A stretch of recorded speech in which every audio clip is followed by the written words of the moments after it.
Drama की starting हमारी female lead शू के साथ होती है, जो यहाँ अपने मेट को बुली कर रही होती है और उससे कह रही होती है कि तुम्हें मुझ पर बहुत ही हंसी आती होगी ना कि मेरी शादी एक म्यूट बंदे के साथ हुई है। और फिर वो खुद ही से कहने लग जाती है कि उस म्यूट हस्बैंड से शादी करके मेरी जिंदगी तो बर्बाद हो गई है।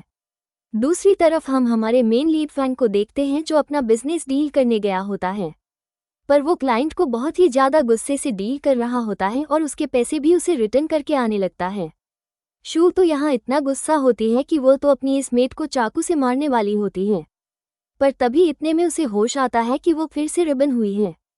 फिर उसे नवल की पूरी स्टोरी याद आने लगती है कि उसने कैसे अपने उस म्यूट हस्बैंड को तंग करके रख दी थी और फिर आखिर में उसे मारने की भी कोशिश की थी, पर तभी मेड ने उसे पीछे से चाकू मार दी थी और वो मर गई थी। और इस तरीके से उसकी इतनी ट्रेजिक एंडिंग हुई थी।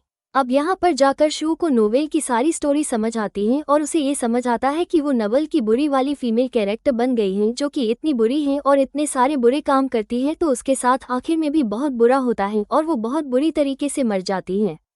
फिर शू तुरंत ही चाकू फेंक देती है और वो सोचने लगती है कि मेरा हस्बैंड हैंडसम भी है और अमीर भी है, ये तो फिर तो लॉटरी जीतने वाली बात हुई ना।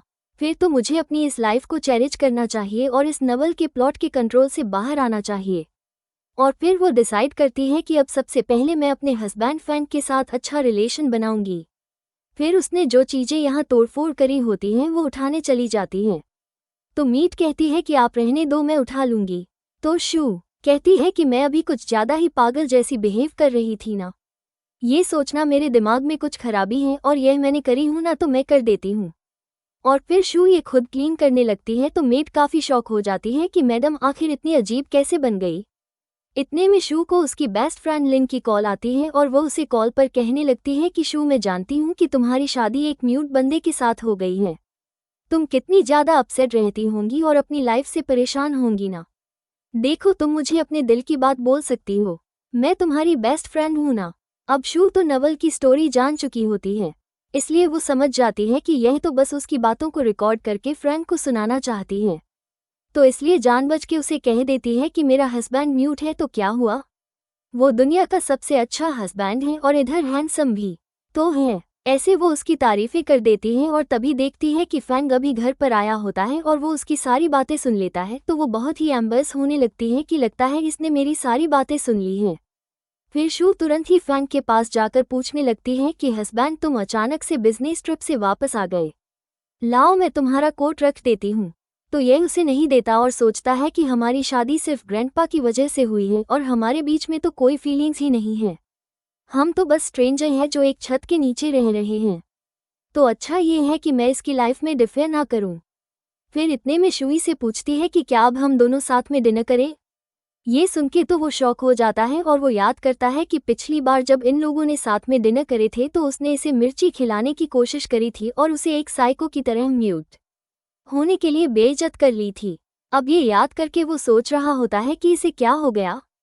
फिर वो इसे डिनर के लिए हाँ बोलने का इशारा कर देता है, तो फिर ये तो बहुत ही खुश हो जाती है और सोचती है कि ये डिनर के लिए मान गया, यानी इसके और मेरी रिलेशनशिप अभी भी मैं सही कर सकती हूँ।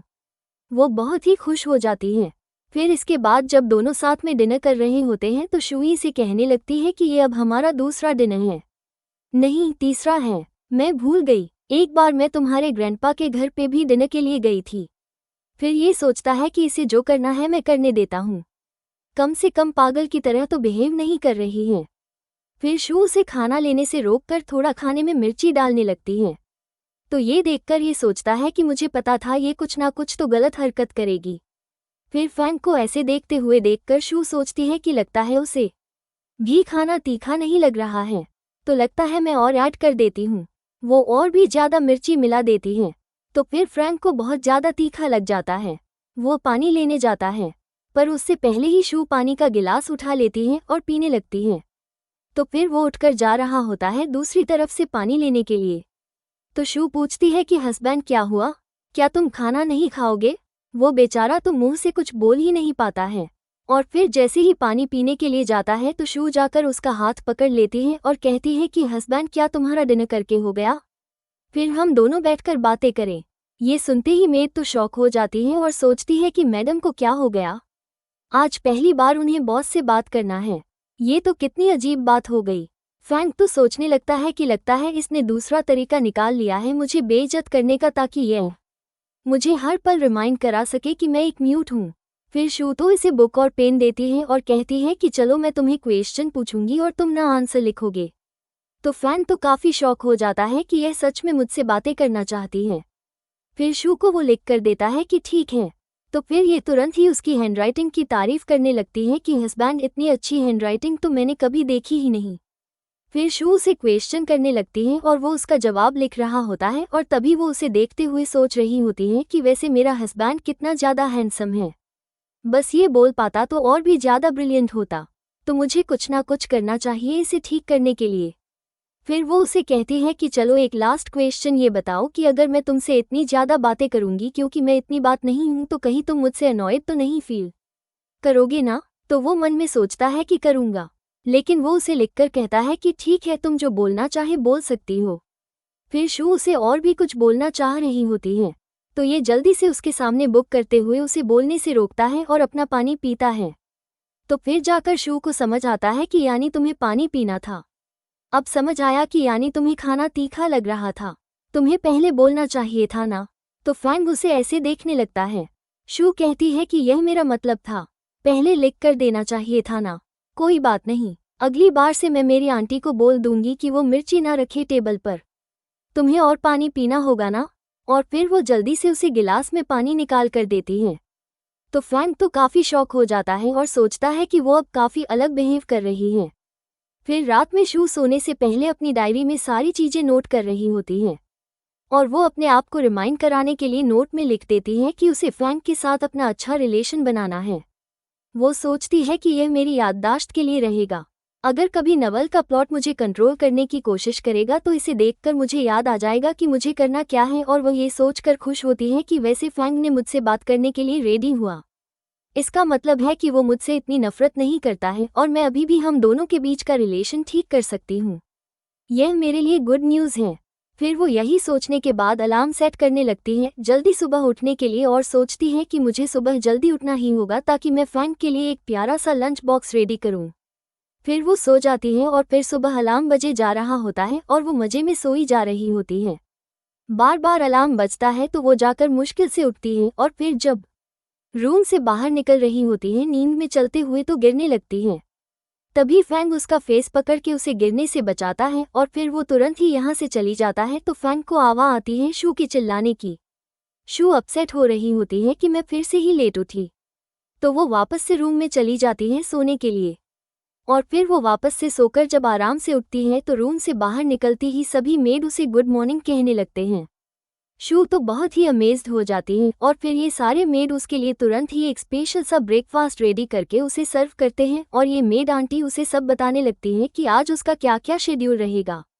जैसे कि वो पहले योगा क्लास के लिए जाती है और फिर एक स्पेशल वाले हाई-फाई स्पा के लिए जाती हैं और फिर उसके बाद अपनी फ्रेंड्स लोग के साथ पार्टी करने जाती हैं। शू तो ये सारी चीज़ें सुनने के बाद शॉक होती है और सोचती है कि इतनी सारी चीज़ें वो मना करती हैं कि मैं आज ये सब नहीं करूँगी, तुम अरेंजमेंट करो, तो आज मुझे काम पर जाना है। तो फिर ये सुनते के साथ ही मेरी आंटी तो शॉक हो जाती हैं और फिर तुरंत ही ड्राइवर को कार रेडी करने के लिए बोलती हैं। फिर ड्राइवर यहाँ पर इतनी सारी कार्स की चाबी लेकर आता है तो हूँ ये देखते के साथ ही शॉक हो जाती है और वो मन में सोचती है कि नहीं, पिछली लाइफ में ही मैंने इतने सारे पैसे उड़ाई थी और मज़े करी थी और फिर मेरे साथ इतना बुरा हुआ था। इस लाइफ में मैं इतने सारे पैसे नहीं खर्च करने वाली, नहीं तो मुझे इस घर से बाहर निकाल दिया जाएगा। फिर शू इन लोगों से कहती है कि इसकी ज़रूरत नहीं है, मैं खुद अपनी बाइक से चली जाऊंगी। फिर यहाँ पर हम देखते हैं कि फैंग अपने असिस्टेंट के साथ कंपनी से बाहर निकल रहा होता है और वो किसी क्लाइंट से मिलने जा रहा होता है।